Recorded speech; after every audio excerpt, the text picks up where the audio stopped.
Hi friends, ఈరోజు నేనైతే మా చిన్నోడికి సాదు బొట్టు తయారు చేస్తున్నాను. దానికి ఒక కప్పు సగ్గు బియ్యము, 2 స్పూన్లు బియ్యము.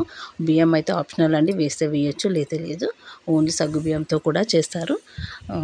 సో దీనిని మనం బాగా వేయించుకోవాలి, నల్లగా మారే వరకు వేయించుకోవాలి. వేయించుకున్న తర్వాత కొంచెం చల్లబడ్డ తర్వాత దాంట్లో ఒక 4 కర్పూరం బిళ్ళలు వేసి బాగా నల్లగా పౌడర్ అయ్యేటట్టుగా కాల్చుకోవాలి. మనం పేపర్ కాలిస్తే ఎలా పౌడర్ అవుతుందో సేమ్ అలాగే ఇది కూడా బాగా కాలాలన్నమాట. కాలిన తర్వాత పౌడర్ అవుతుంది. ఈ పౌడర్ సాదుబొట్టు ఏంటంటే పిల్లలకి దిష్టి తగలకుండా ఉంటుందన్నమాట. చక్కగా షైనింగ్ ఉంటుంది, కెమికల్ ఫ్రీ ఇది. సో అందుకే నేను చేస్తున్నాను. సో చూస్తున్నారా నేను ఎలా మధ్యలో ఎలా కలుపుతున్నాను. అదేంటంటే కింద అడుగున్నది కూడా బాగా కాలాలి. కాలినాక చూసారా ఎలా బ్లాక్ అయిందో. ఆ బ్లాక్ పౌడర్ అవుతుంది. దాన్ని మనం ఒక మిక్సీ జార్లోకి వేసుకొని కావాల్సినన్ని నీళ్ళు పోసేసుకొని మిక్సీ పట్టుకోవాలి. నీళ్ళు ఎక్కువ పోయొద్దు, కొంచెం పోయాలి. సో అయిన తర్వాత మళ్ళీ దానిని మనం వడకట్టుకోవాలి.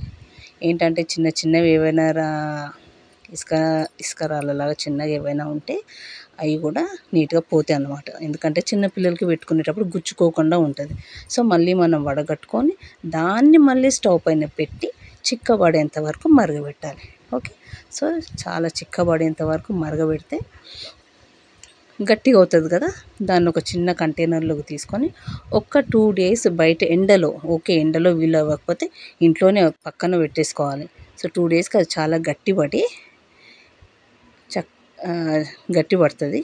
దాంట్లో ఒక 2 చుక్కల వాటర్ వేసి చిన్నపిల్లలకి పెట్టొచ్చు. చూడండి మా చిన్నోడు ఎంత ముద్దుగా పెట్టించుకుంటున్నాడు. ఇది మీకు నచ్చితే ఛానల్ని సబ్స్క్రైబ్ చేసుకోండి. షైనింగ్తో ఎంత బాగా అనిపిస్తుంది చూడండి బొట్టు. సూపర్గా ఉంటుంది.